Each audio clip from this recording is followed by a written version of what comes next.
বন্ধুরা এই ধরনের লাইটিংগুলো আরজিবি লাইটিংগুলো আপনার ফোনে কিভাবে সেটিং করবে চলুন বন্ধুরা দেখে নেই। শুরুতে আপনি আপনার হাতে থাকা স্মার্টফোনটির প্লে স্টোরে চলে যাবেন। প্লে স্টোরে যাওয়ার পরে সরাসরি সার্চ অপশনে লিখবেন EDGE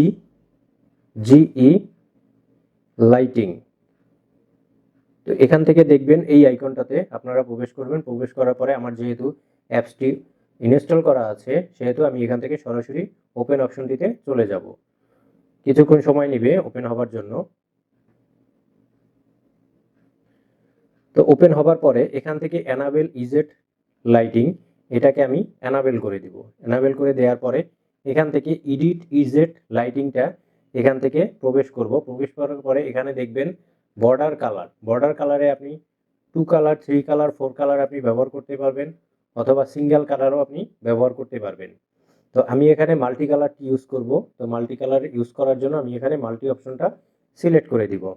নিচে অ্যানিমেশন স্পিড যেটা আছে এই অ্যানিমেশন স্পিডটাকে আপনি বাড়ালে কমালে আপনি দেখতে পাচ্ছেন এখানে পাশের অ্যানিমেশনটা আপনার বাড়বে এবং কমবে। তো আমি মোটামুটি একটা রেঞ্জে এটাকে রেখে দিব। বর্ডার সাইজটাকে আপনি ছোট বড় করলে এভাবে বড় হবে এবং এভাবে ছোট করলে ছোট সাইজের হবে। আপনার একটা স্ট্যান্ডার্ড সাইজ আপনারা মেনটেন করবেন। তো রিডিউস টপ এটাকে আপনি এভাবে বাড়ালে এবং কমালে আপনারা দেখতে পাচ্ছেন এটা রিডিউস হচ্ছে। তো এটা বাড়ালে এবং কমালে আপনি রিডিউসটাকে টপ এবং রিডিউস বটমগুলোকে আপনি বাড়ালে এবং কমালে আপনি দেখতে পাচ্ছেন কর্নারের বটমগুলো আপনার সাইজ অনুযায়ী হয়ে যাবে। এভাবে আপনি নিচে দেখবেন নোটিস সেটিং। এই নোটিস সেটিং থেকে ডিফল্ট, নোটস, হোল, ইনফিনিটি এই 4টা অপশন থাকবে। এই 4টা অপশনে আপনি যেটা সিলেক্ট করবেন আপনার উপরে যে ফ্রন্ট সাইডের ক্যামেরাটা থাকবে এই ক্যামেরাটা আপনার বিভিন্ন ডিজাইনের চলে আসবে।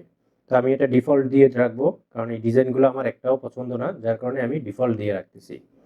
অ্যানিমেশন স্টাইলের মধ্যে সোয়াপ অ্যান্ড লিনার এই 2টা অপশন রয়েছে। এখানে আমি সোয়াপটাকেই ইউজ করছি।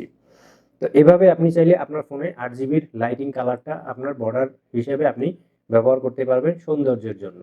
তো আমি এটাকে ব্যবহার করছি।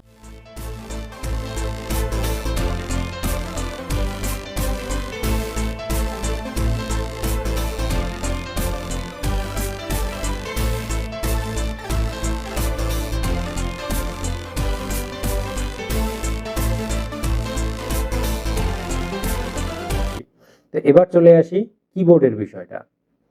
কিভাবে RGB কিবোর্ডটা আপনি ব্যবহার করবেন।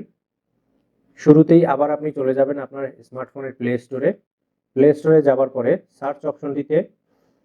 সরাসরি সার্চ অপশনটিতে আপনি লিখবেন LED কিবোর্ড। LED কিবোর্ড লেখার পরে এরকম একটা LED কিবোর্ডের একটা লোগোটা আপনারা দেখে রাখুন। এই লোগোটায় আপনারা প্রবেশ করবেন। আমার ডাউনলোড করা আছে, ইনস্টল দেওয়া আছে, সেহেতু আমি সরাসরি ওপেন করব। ওপেন করার পর কিছুটা সময় নেবে।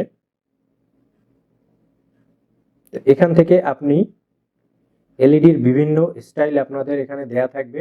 আপনারা এখান থেকে সিলেক্ট করে জাস্ট এটাকে এনাবেল করে দিবেন। এনাবেল করে দিলে পরে আপনারা এরকম ধরনের একটা এলইডি কিবোর্ড আপনারা সব সময় ব্যবহার করতে পারবেন এবং এটা কালারিং একটা এলইডি কিবোর্ড। তো বন্ধুরা আজকের এই ভিডিওটি কেমন লেগেছে অবশ্যই কমেন্ট বক্সে জানাবেন এবং আরও জানাবেন আরও কী ধরনের মোবাইলের টিপসগুলো আপনারা জানতে চান। আমি যথাসাধ্য চেষ্টা করব আপনাদেরকে এই টিপসগুলো দেখানোর জন্য। লাইক করবেন, সাবস্ক্রাইব করবেন এবং বেল আইকনটি ক্লিক করে আমার পাশে থাকবেন। আজকের মতন টাটা, বাই।